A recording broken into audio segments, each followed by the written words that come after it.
All right, I think that should center me more. That's perfect. Oh my God, that is so good.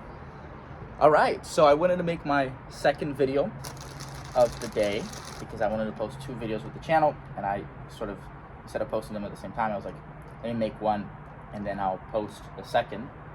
And also because I am extremely hungry right now, so I am enjoying a little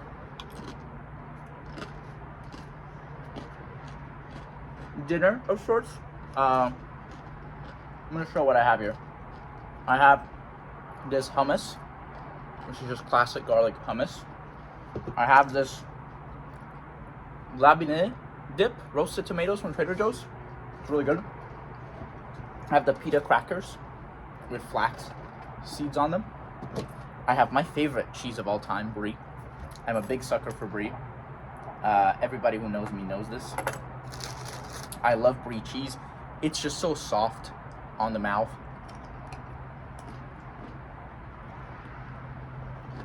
A Sapporo beer.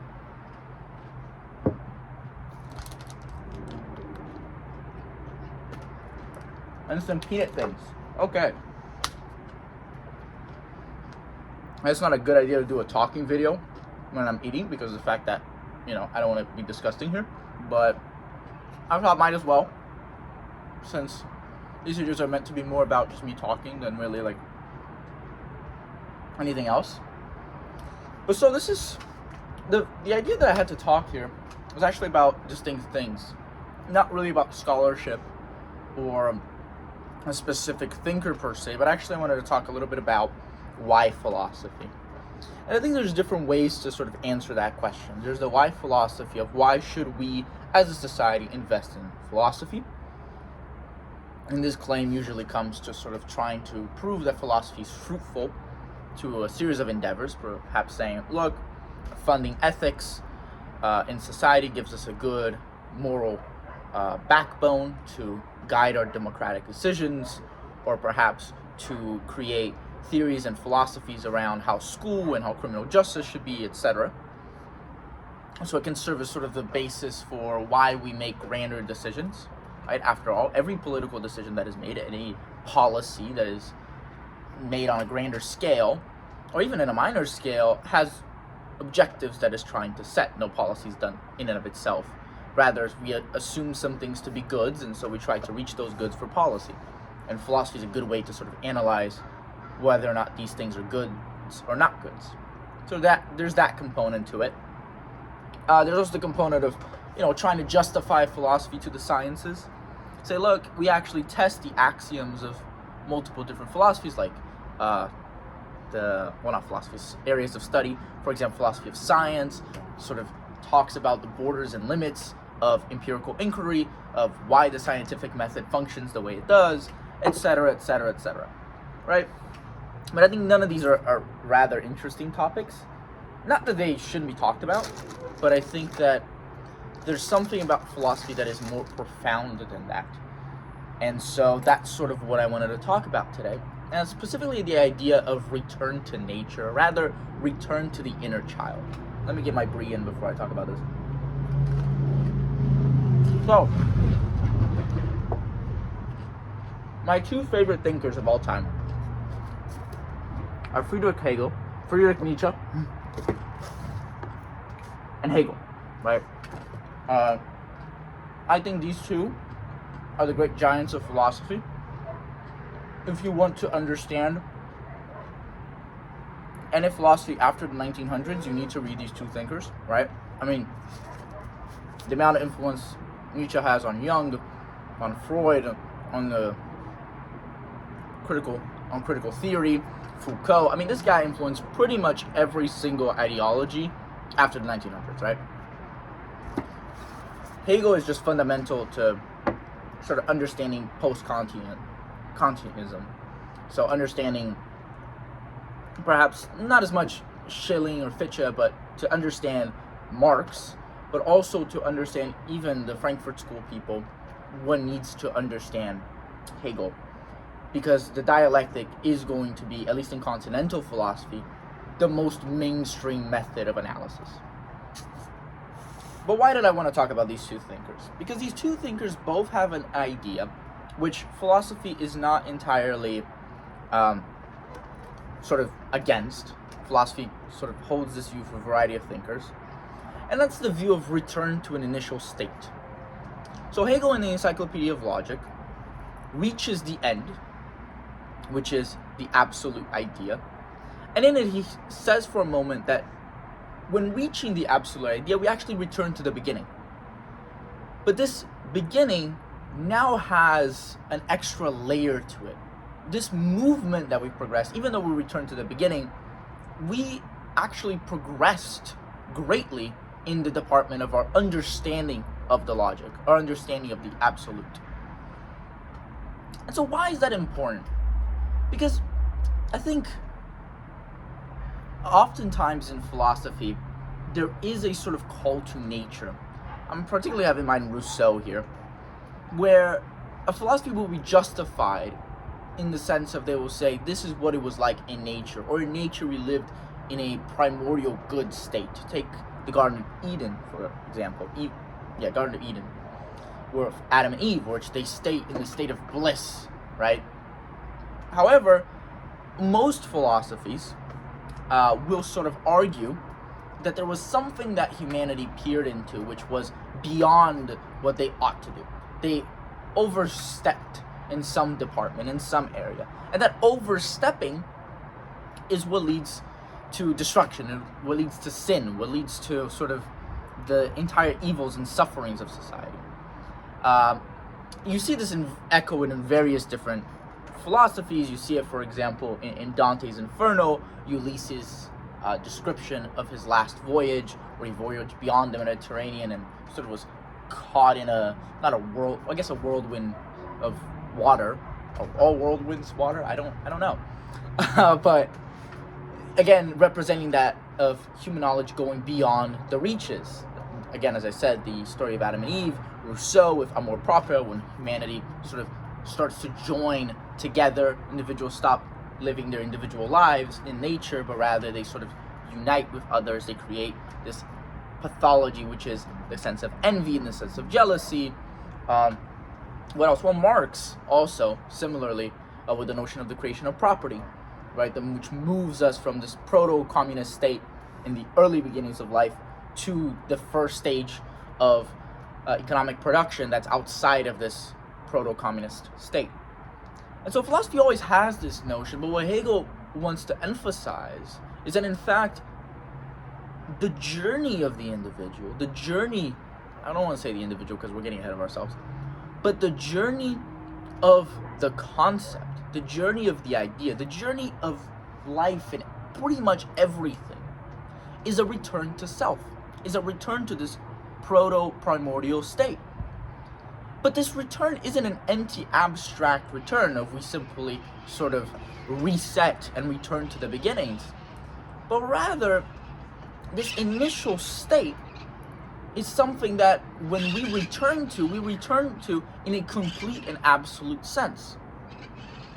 So for Hegel, we start with the concept by itself, immediately grasped in its totality, but we don't grasp the distinction in its totality. We don't grasp the contradictions and the opposing determinations that are held inside the concept.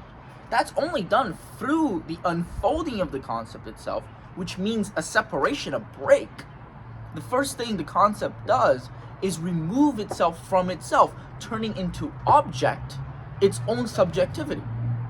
As one reflecting upon itself, the first state is to make something to reflect upon, which it has not yet identified with itself, even though it is itself. And so only through the end stage, when the sort of subject and object return to one another and unite and bind again, that's when we enter a state of completion.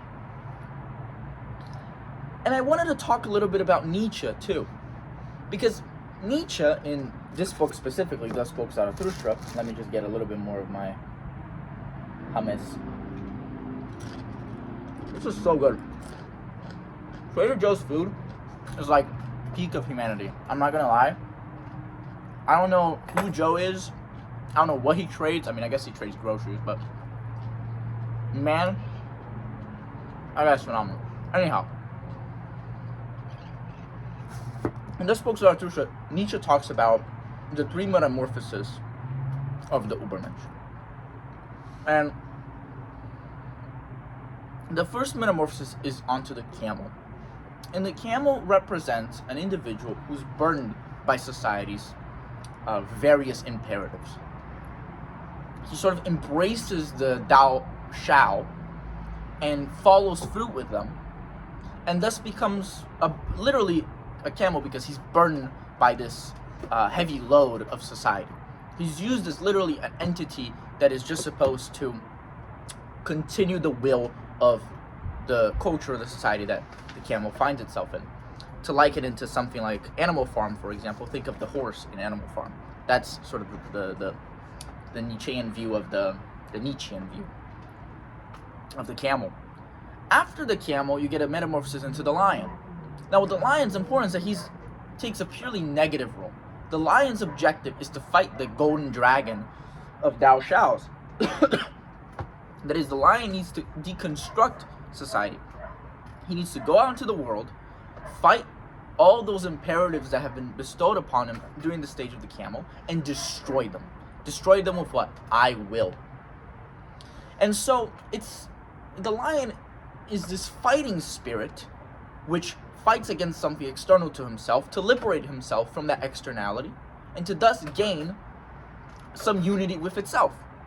Similar in some degrees to the Hegelian concept, which in the dialectical moment finds something external to itself, fights against it, and in that fight overtakes and unifies that with itself once again in a more sublated manner. The difference here is that the lion and the dragon aren't both the same thing, and in Hegel they are the same thing, right? So let's be clear, this is not a one-on-one, connection. But after the lion has made all this destruction, there is a third metamorphosis, which is the one that I find most interesting. The metamorphosis of the child. Why is the child so important? Because it's the child who's the creative aspect of us. It is the child who can set new values. It's the child who can play with things. Beyond Good and Evil ends with Nietzsche going on this declaration about being bored of his own thoughts. He says, oh, my painted thoughts, now that they've been written onto the ground and they're becoming boring, they're becoming like truths. For Nietzsche, play, and this is something that he emphasizes a lot in gay science, is fundamental to the philosophical life. One must try new things on, experiment, and not be attached to imperatives in the Kantian deontological way, which is there is, because of who you are as a being, because you are a rational being, in that very nature of rationality, you are imbued with all these imperatives, which are, abstractly self-imposed, but in reality, they are external to you, right? They're external to your ego, at least, if we're saying that, these things come from some necessity that is outside of your ego, but rather your universality as an individual. So, Nietzsche rejects all of this. He says, no. Also, I'm getting bitten by all these mosquitoes. That's why I'm doing all this scratching. Nietzsche says no. Nietzsche says we need to go on and try new things and create our new values. And the values we create, we don't need to get stern with them. We don't need to say, these are my values and I'll stick to them and I'll hold them forever. But utilize them while they're useful and then let go and discard them like a child discards of a bad toy that it's done playing with. And so once again, we're talking about this return. We're talking about this almost obsessive thing with the primitive, with the naive, with the unburdened by knowledge. But the distinction that Nietzsche makes, and the same distinction that Hegel makes, is that the child is the last metamorphosis. The unification with the primordial, with the initial, is not a unification that's an abstract unification of return, that is, you just come back exactly as you are, as I mentioned before, but rather it's an evolution. And that evolution is what I think is fundamental. And so what I wanted to talk about also a little bit, after I'm done chewing my brie, It's something that my teacher of philosophy told me. So, to preface this, in 9th grade, I had an English teacher. His name is Todd Skull. And he was the one who made me fall in love with philosophy. And afterwards, when he retired, I still have chats with him where, we drink coffee and talk about philosophy. And when in one of those chats, he told me that he's actually a Catholic monk. And he told me about his experience being a Catholic monk. And something that was fascinating to me was his view of Christianity. Because to him, the Christian ideal, the Christian story of the Bible, the not just the gospel, but the entirety of the Bible, is a story of return. Adam and Eve, in their state unburdened by knowledge, are completely naive to society. They live completely dependent on the environment that God has created to them, much like a child. A child doesn't yet have their own notions of right and wrong. A child simply follows within the footsteps of the father or of the mother or of whatever paternal figure there is for the child.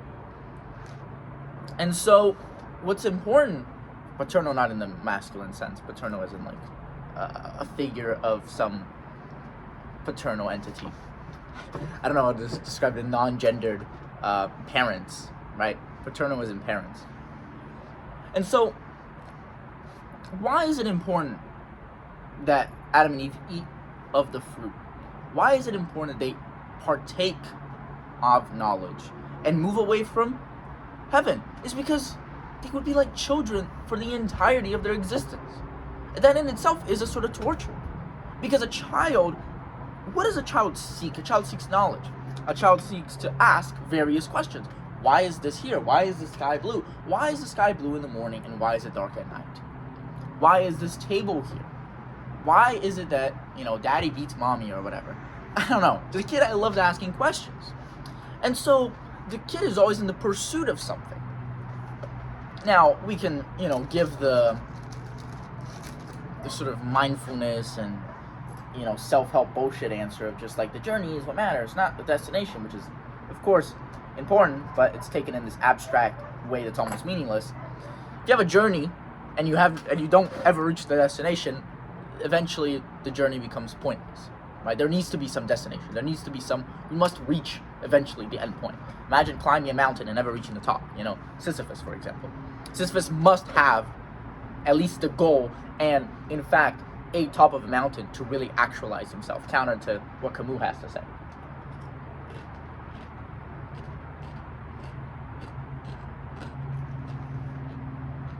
So,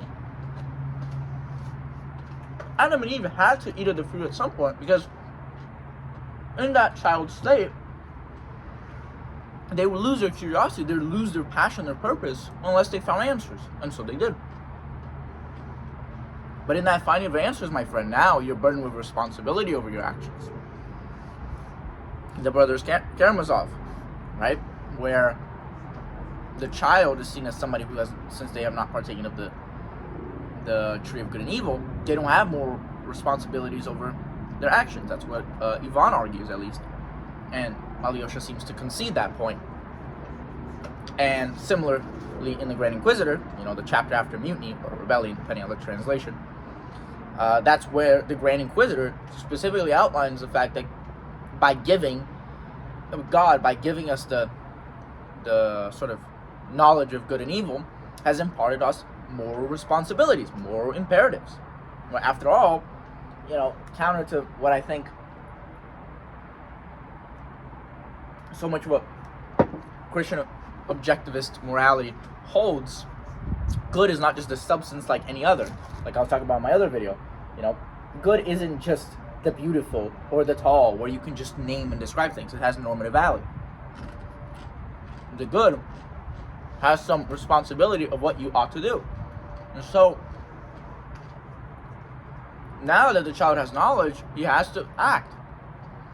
And this act must be done by themselves. In order to be really fully responsible for your actions, one must be free. One must have free will. One cannot be responsible for his actions if he doesn't have free will. And so, they're cast out of they're cast out of Eden. Sorry, I'm bad with names. Cast out of Eden. Much like a parent sets his child off to life, to leave the world, to go out. I'm right now experiencing that going to college. And so, what is then humanity ought to do? Well, humanity is going to, in its very initial state, it's going to fuck it up a lot, you know? It's going to mess up. It's going to be sinful. They're going to be destructive. They're not going to reach that sort of ownership over the responsibility in which they become truly virtuous, right? That requires habituation, as Aristotle points out. It requires practice and trying and constantly working through things and continuously acting morally, which takes time. Now, we're leaving away the fact that, God fucking kills everybody, but, that's besides the point for now. I think this is a very, grand, beautiful reading of the Bible. But I still think it's interesting and good enough to read. Anyhow. And so, the final moment of the Bible, the Day of Judgment, is when humanity has reached the absolute. In the sense that they reach the final state, which is the state where we fully embrace our moral imperatives and we realize and appreciate the beauty that our parents imparted onto us. It is in that state, which happens both in the individual level and the major level, but more on the individual now, that state where we become thankful for God, where we become in love with God, and we say, I'm so grateful for God. That's the state which we become when we become older with our parents, right? Assuming that our parents were not, total assholes. But even when parents are total assholes, you still have people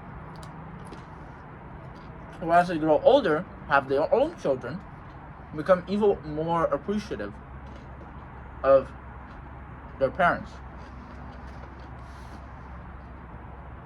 And so again, we have a return story. Now that we've been separated with God, we've left the primordial realm, we return.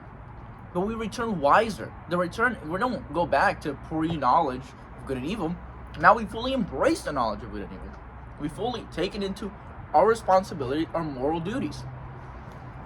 And so once again, we have that aspect of return. And so all of this, is a nice, pretty discussion, but it still hasn't answered the question of why philosophy. And this is where I provide my answer. It started getting too dark and it didn't make sense for the video. So I had to turn the lights back on. Also, I was saying some things that I didn't agree with, and then I caught myself, so I'm re-recording. Anyhow, now we're getting to the synthesis part of why philosophy, right? So something that I always found fascinating about psychology when I studied it in high school was the fact that our most initial state is one where we don't have a sense of self. We don't have yet a distinction between I and the outer. There is no notion of distinction. We think that the entire world around us, we can't even properly call it, we think that it's us. But we rather don't even have a conception of anything. We don't have a conception of us or outer. We just think that all of it is one thing. And it is through our cognitive development that we become cognizant of the fact that we're in fact not one with everything, right?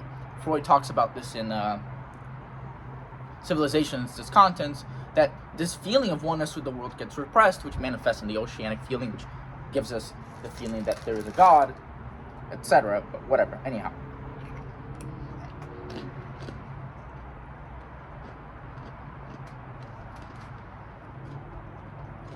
The point is that as we gain a greater sense of self, we start to alienate ourselves from the world around us. Why is a child so curious of asking questions? The child wants to grasp the reality around him, because in grasping the reality around him, he grasps the reality of himself. He's not yet fully making the distinction between the self and the outer world. And so, this is important because I think it's only philosophy that really serves as a way to disabuse maybe I'm mispronouncing this word, this illusion of the distinction between the self and the outer world. And we're getting a little bit into spiritualism here. But I think no thinker has been as beautifully well rated in the history of thought as Kant has. Because Kant was the first thinker who properly provided a theory, at least in Western thought. I'm not that well versed in Eastern thought, where the realm of the world around us comes as a product of our own cognition. This beer that I'm drinking right now, that's really delicious, isn't some distinct, thing in itself.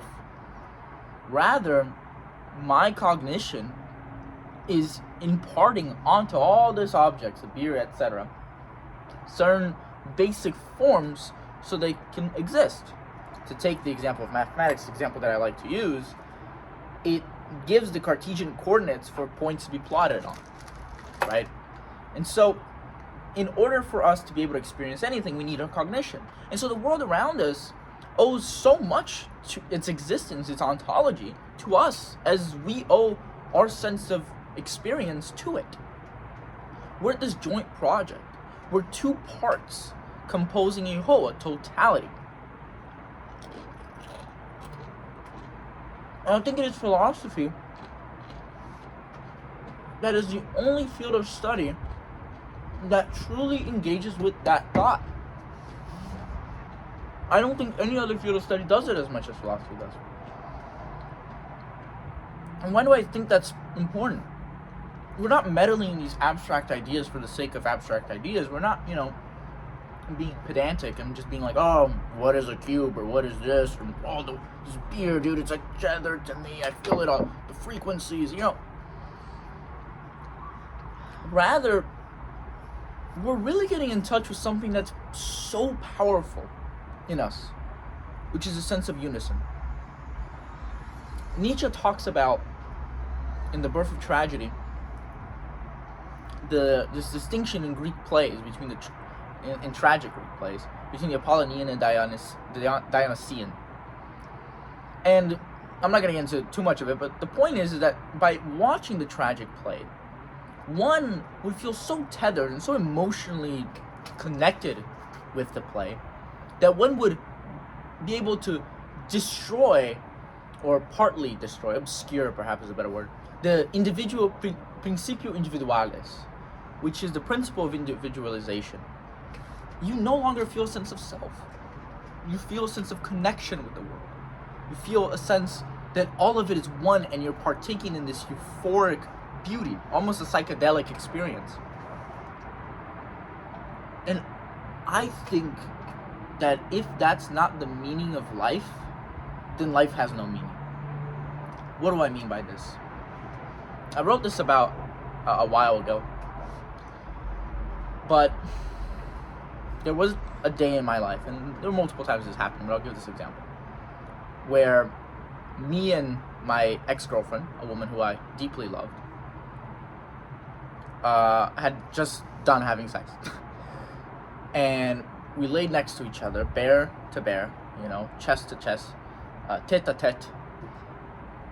And in that moment, I didn't feel like I was an individual and she was a distinct individual. I felt a sense of such peace and unison and connection, something that even, Plato discusses extensively in the Phaedrus, the notion that after this physical bond, one creates a spiritual bond. The two the horses that are the person that each individual has kind of meddle together and their souls tied up together. In that moment, I felt infinite. A moment of infinity, as Perks of Being a Wallflower says. We are infinite. And I think it's moments like these, which don't have to be from a woman. They can be from, for example, doing a beautiful hike, being in connection with nature. Philosophy has provided... I had to delete more storage. But philosophy provides me with this framework to be able to not only have more of these moments in some way, because I think these moments really arrive through contemplation and through training one's spirit to find such moments and to partake in such moments, but it also gives me a means to appreciate them, to really understand their significance.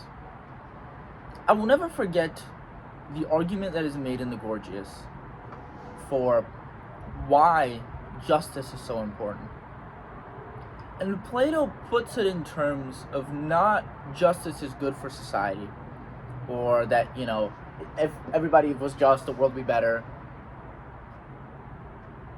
Or even in terms of empathy, he just says, the spirit that's unjust, he simply just lives a bad life because he's always in this state of worry, in this state of continual displeasure and pain and anxiety.